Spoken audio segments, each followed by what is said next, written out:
What's up, Radiant Icons, and welcome back to Dare to Be Iconic, the podcast made for icons who are daring to be themselves. I'm your host, Amanda Policelli, and for today's Tea Time Sesh, Radiant Icons, I am answering your questions about Miami 2.0. But before we get into that piping hot tea, I dare you to own your sexy with me this summer by grabbing your favorite pieces from the Own Your Sexy collection. All pieces are now available on daretobeiconic.com or linked in the show notes below. And without further ado, Radiant Icons, let's get to that piping hot tea. Let's answer your questions about Miami 2.0. Are you ready, Radiant Icons? Because your tea time sesh is starting now. Before I get into these piping hot, very juicy questions, I just have to say, every time I do a DTBI hotline, a Q&A dedicated tea time sesh, I am always thoroughly surprised by the type of questions you guys send me. It's literally insane. Again, like every time I ask, you guys delivered. Like, I don't know why I'm surprised anymore. You guys just always show up for me, and I love you guys so much for that. And I love this first question. So let's just get into it, Radiant Icons. Oh my goodness. Amanda, what is this Lando's lucky charm theory, and why am I obsessed with it? Well, you should be obsessed with it. You should be obsessed with it because it's really a funny story. And every time I tell one of my girlfriends this theory of me being Lando's lucky charm, everyone is just like, you know what? It makes sense. And I don't know if that's because they just love me so much that they're going to support this delusional hypothesis that I have constructed, but there is evidence to support my claim, okay, to support this hypothesis. I feel like I'm back in like sixth grade or seventh grade when we did the science fair, you guys, when I'm like saying like, oh, hypothesis, like I'm a little scientist, but honestly, I am the scientist behind Lando's lucky charm. In fact, actually, I'm not the one who originated that. It was you guys. You guys did that back in Spain 2024. So let's buckle up and get ready because it is a wild ride. So the Lando's lucky charm theory came to effect all the way back Spain 2024, my first race that I ever attended. It was also my first full season of F1. And I decided, you know what? What's more iconic than traveling across the world to go watch F1, right? Like, let's not go 4 hours away from me in Miami. Let's go to Spain. Like, a foreign race for your first F1 race? Like, hell yeah. Like, let's do it. So I did it. And it was the best decision of my life. But basically, what happened in Spain is that you guys loved me living up my like cheetah girls F1 dreams. Like you guys were loving it and I was loving it as well. And this was my first trip in general going international, like away from my parents and everything. So I was, of course, sharing my whole experience on social media until I was able to spill the tea with you guys on this very podcast. And again, we were like living our lives, like you and I, we were in it together, Radiant Icons, like we truly were. And since I was live reporting everything, I had posted a photo of me in my Lando Norris corset for the pit lane walk. And I was in front of Lando's garage with his car behind me. And I have never looked more beautiful in my life. Like, I was so fucking happy in that moment. I was just radiating joy, like radiating joy in that moment. And I had posted it that Saturday of qualifying, and I was like just missing at Lando Norris. And you guys hype me up in the comments like you always do in every single photo, which I love you guys for, like down bad. And you guys were like, oh my God, like Lando is missing out. Like you are his lucky charm. Like you are so beautiful. Like Lando needs to be on DTBI, which again, I agree with. But anyway, you guys were really hyping me up. And at that point, while you guys were hyping me up, it was qualifying. And Lando had gotten pole. And it was the first time in a long ass time that Lando had finally gotten pole. And at that very moment, while I was celebrating, jumping up and down in the Max Verstappen section, and Lando did his victory lap, and I swear to God, he waved to me in his fucking car. Like, I swear to God. Like, I mean, who wouldn't, who wouldn't be waving at the tiny cute girl in Lando Norris merch, right? If you were Lando Norris himself, like it just makes sense, right? But anyway, let me live on that delusion, okay? Let me just think that he waved at me. Okay, but anyway, I'm screaming up and down. I'm so fucking happy, elated, actually. and you guys were blowing up my phone. You would have thought that I had met Lando himself by the way you guys were blowing up my phone. And in the comments and DMs, I was getting, oh my God, Amanda, you are his lucky charm. You need to go to every race. Like, you are the reason this is happening. Like, the lucky charm is here. Like, thank God. And that is how Lando's lucky charm started, because then he got second place at the race in Spain. And then when I went to Miami last year and I went to Vegas, the same pattern happened. Again, we are going to ignore that he got disqualified because that was not his doing for Vegas. Okay. But again, the pattern still stands. It's just been proven time and time again. Every race that I attend, Lando gets pole for qualifying, whether it is sprint or just regular qualifying. And then he gets second place for the big race. And in Miami, I do have to say, 2 times in a row, this man wins the sprint race. So again, like, in Miami this time, you guys were also hyping it up in the comments, being like, you need to go to every race. Like, you really are Lando's lucky charm. Like, thank you for your service. And again, I'm so happy to provide this service for you guys. Like, genuinely, I'm just so happy. Like, you're welcome. Like, you are welcome. Okay. You are welcome, Lando Norris. I am your lucky charm. Put me in the paddock. You'll get first place. I promise you that. Anyway, next question. Did Miami 2.0 feel like an escape, a reset, or a homecoming version of yourself? I definitely think Miami 2.0 was a combo between a reset and a homecoming. I know I mentioned on last week's Tea Time Sesh that, I've been really struggling with this concept of me reclaiming my love for F1 and reclaiming joy in my life and reconnecting to myself. And I had this belief that I had lost my sparkle because of things that I am currently processing, right? Whether it's privately or publicly. And I definitely think Miami was the trip that I needed, Miami 2.0, to reset and recenter and find realignment back with myself. So it was a homecoming in sorts. And I really needed it for my soul. And I needed it for me so I can come back home to myself. So Miami was a little bit of both. It was just healing overall for me, which was very, very beautiful and very much needed. My perspective in life has definitely shifted, but in a good way. Like, for the last couple of months, it's been very touch and go.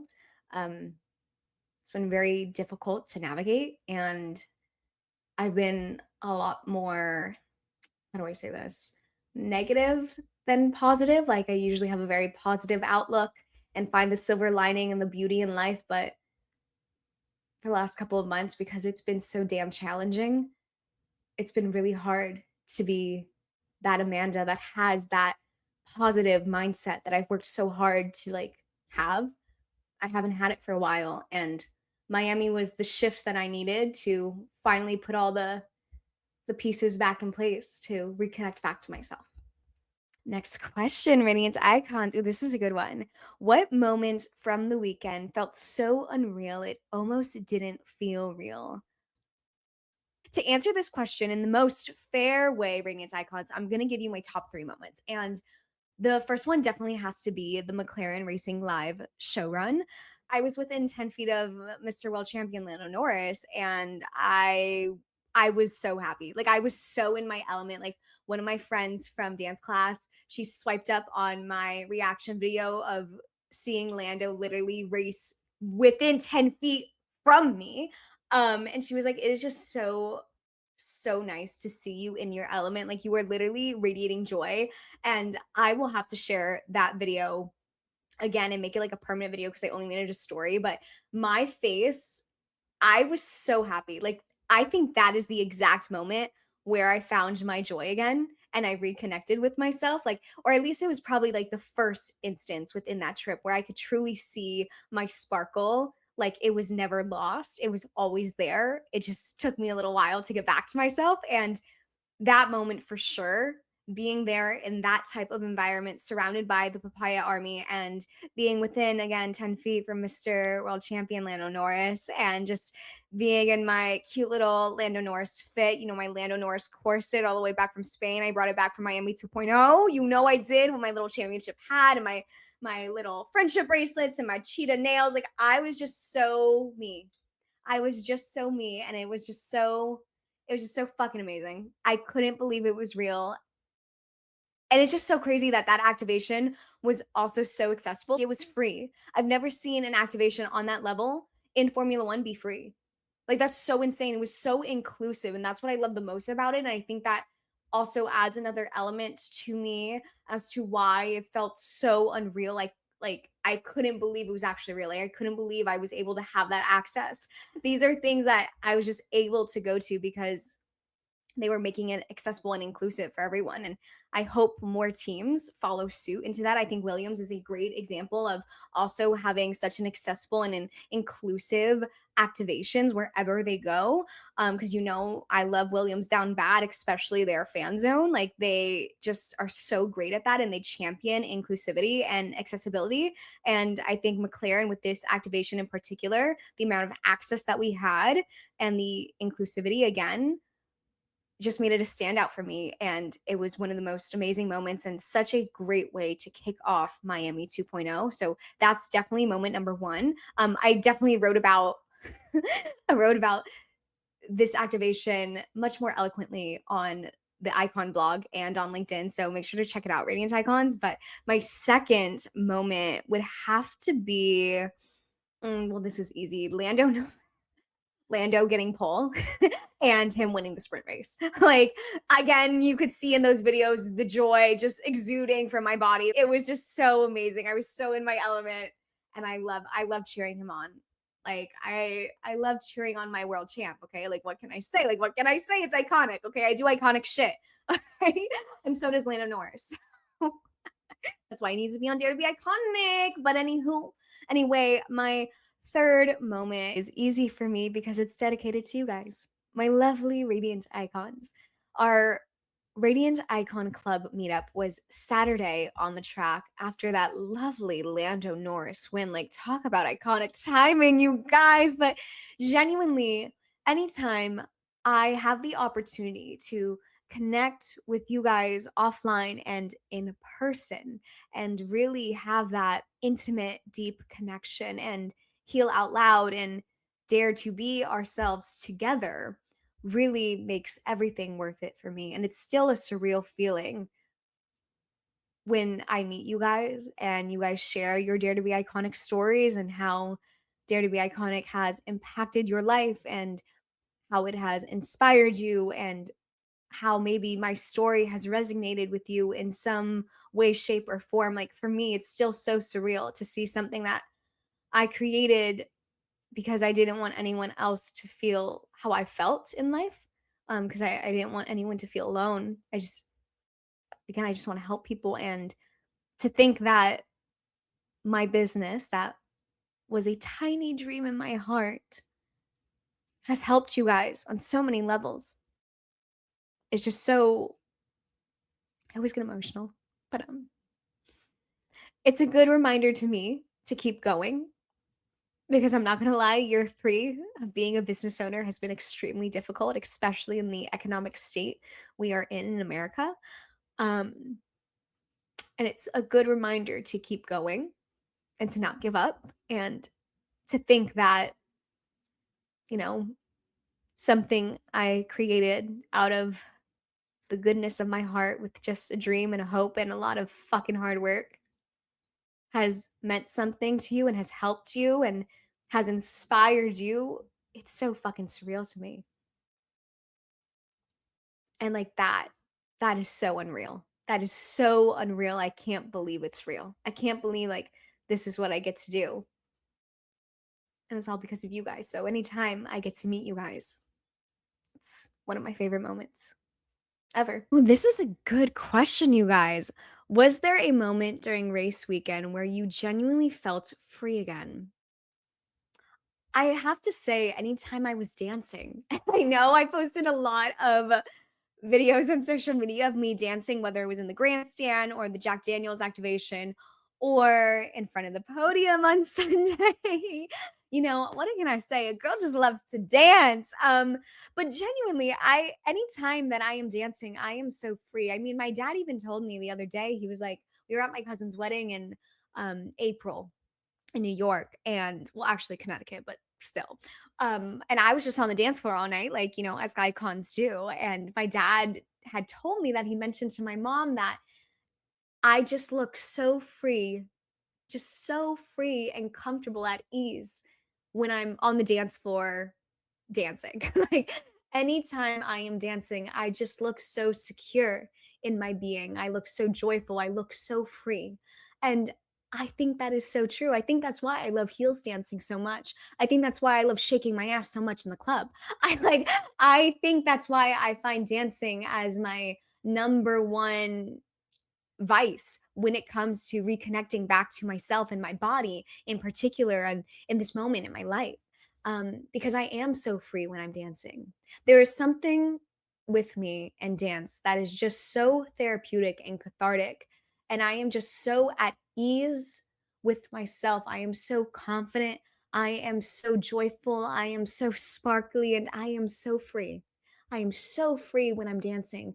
So any moment that I was dancing at the Miami Grand Prix, which was probably 99.9% of the time, because all those videos did not show the amount of times I was dancing. Every time I was fucking dancing, my ass was being shook. Okay, like that's about it. Okay, like that's the all God honest truth.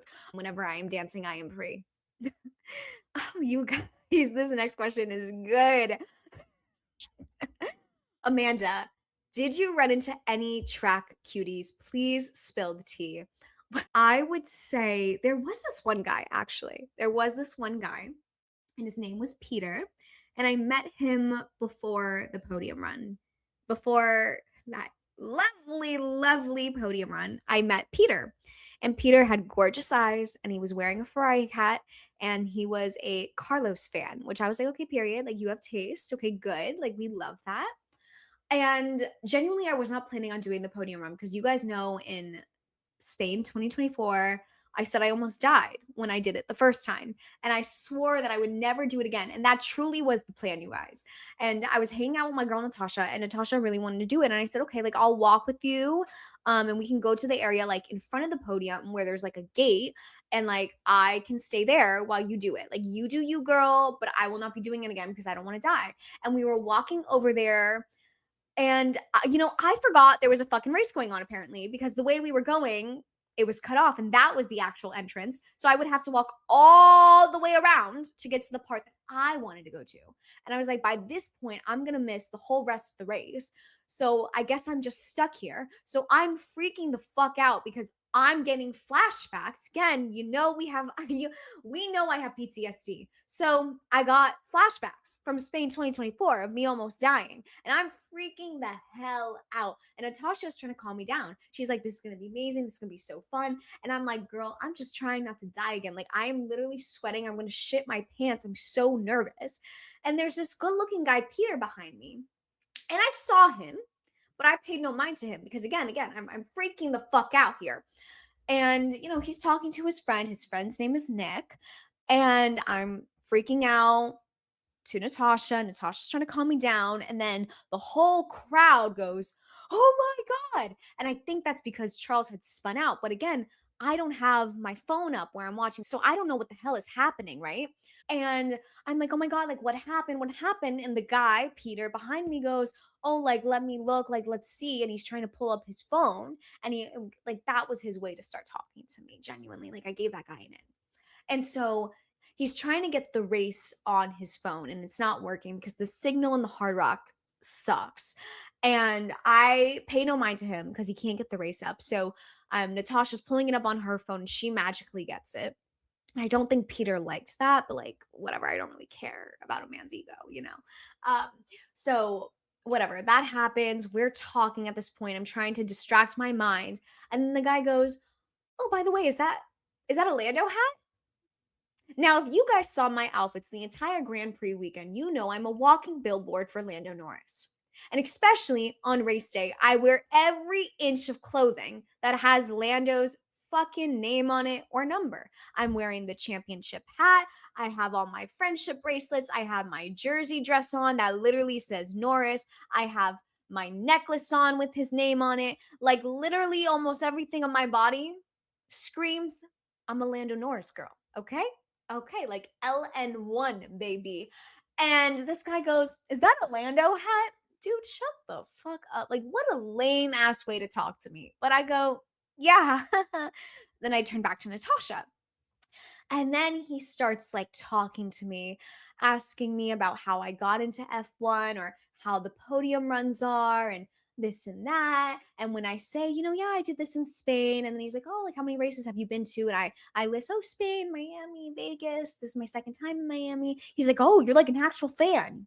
Yes, Peter, I am an actual fan. Hello. And he goes, "So how did you get into the sport?" And this I knew he wasn't being like an actual like one of those chads that love to be like, "Well, how did you get into the sport? Like, you're not a real fan of blah, blah, blah." Like the way he asked it actually was genuine. So like I'm not gonna harp on him for that. He was like, "Oh, so like how did you get into F1? Like, did your parents watch it and you started getting into it?"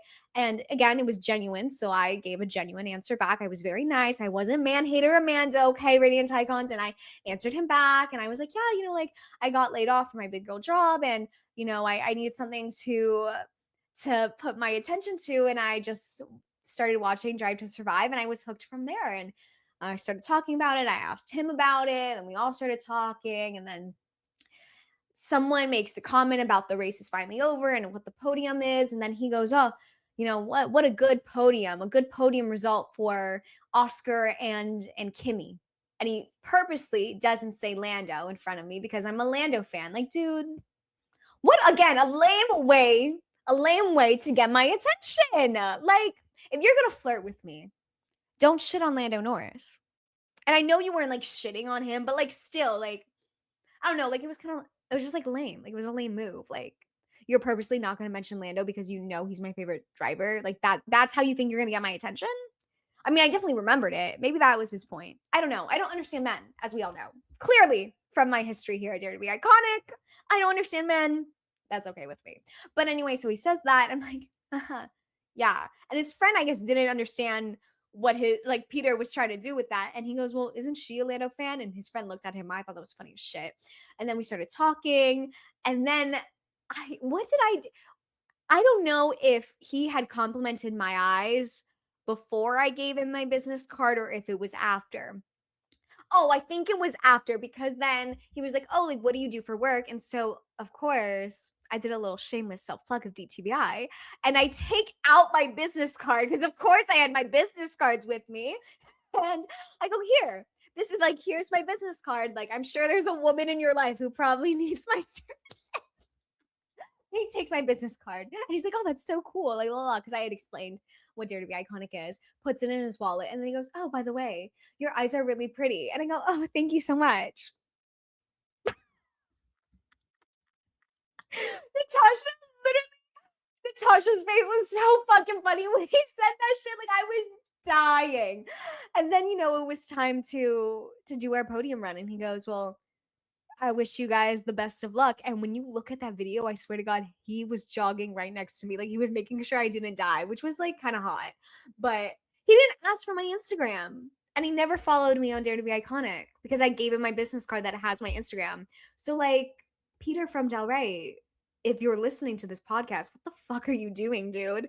Yeah, I guess that was the only track, cutie. That was interesting. Like that was just funny. I don't know. I haven't flirted with a guy in so long that I was like, is he flirting with me? He's definitely flirting with me. Oh wow, this is his move. Like I was kind of like a little like, holy shit, like is this what we're dealing with? Okay. Like okay. Okay. Yeah. So nice little roller coaster of emotions. I mean, he was very attractive. He was good looking and very nice eyes. And he had somewhat an idea of what Formula One was, clearly, which is, that's attractive. That is attractive. I like a man that knows F1. If you can talk to me about F1, you get an in, like you get a point. Okay. You still have 99 more points to make, but you get a point.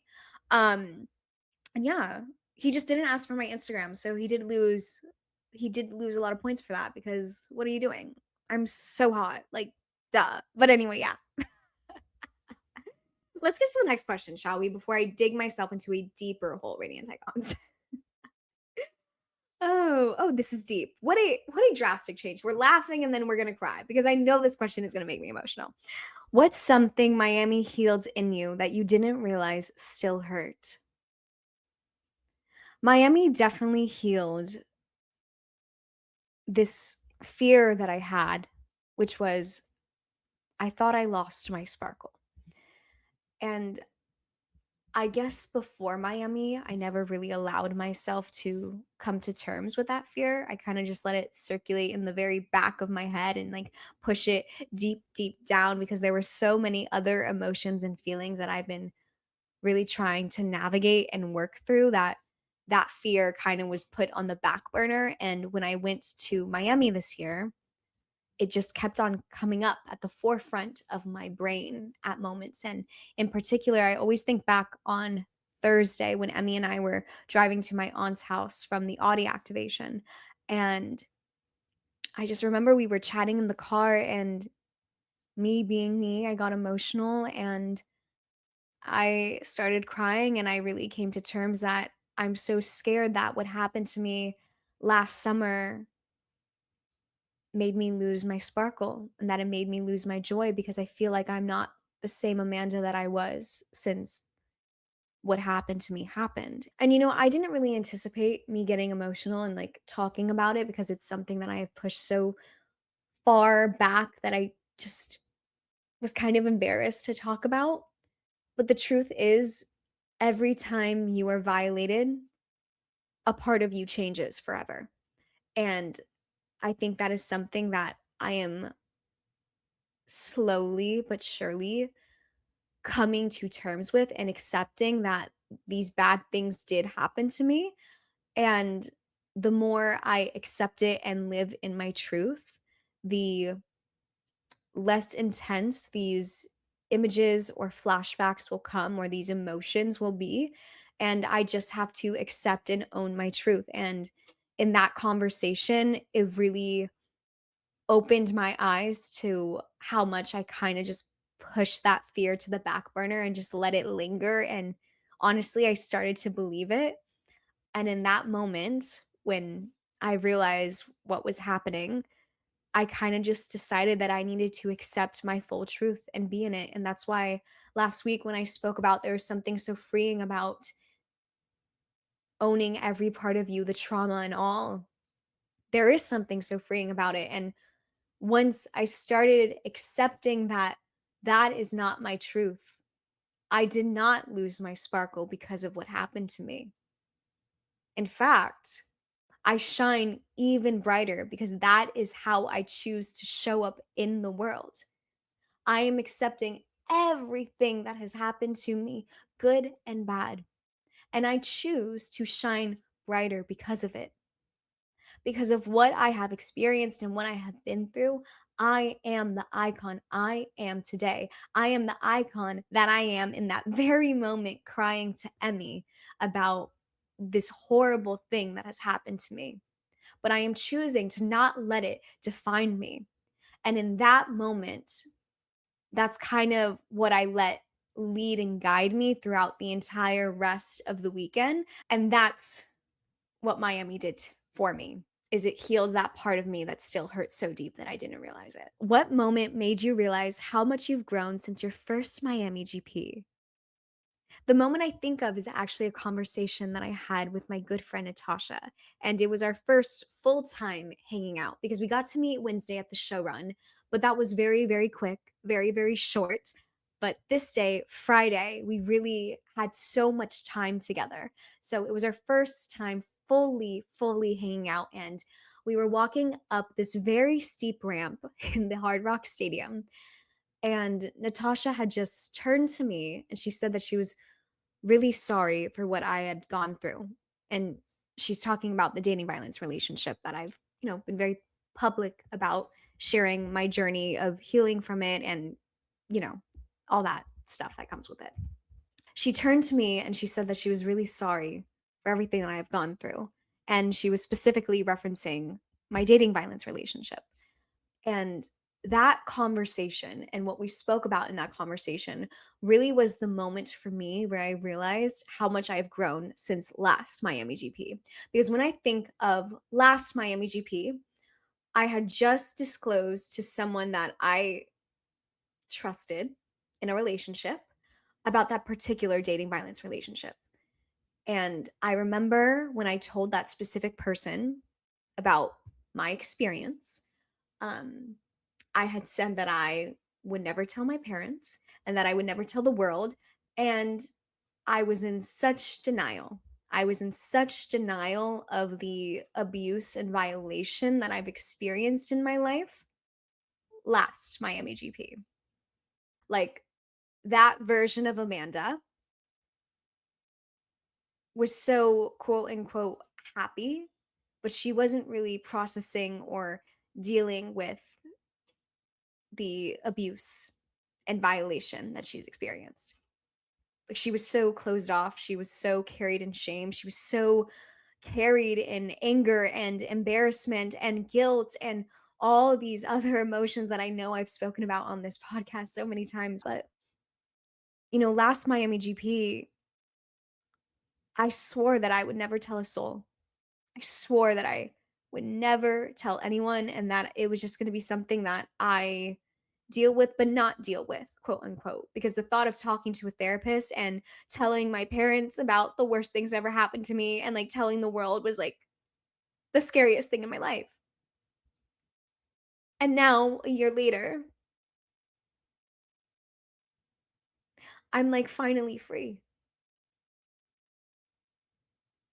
Like picking back off of last week's episode, you know, um, there is a certain beauty with owning your truth, trauma and all. There is so much beauty in being seen for who you are. Like all your cards are on the table. Everything that has happened to me is out there. It's out there with the people I love. It's out there publicly, and that's by my choice. I never thought that I would have the courage and be strong enough to make this choice of wanting to be an advocate and to heal out loud and to provide education and awareness. I never ever thought that I would be at this part in my healing journey just a year ago. Like, that's so insane, you guys.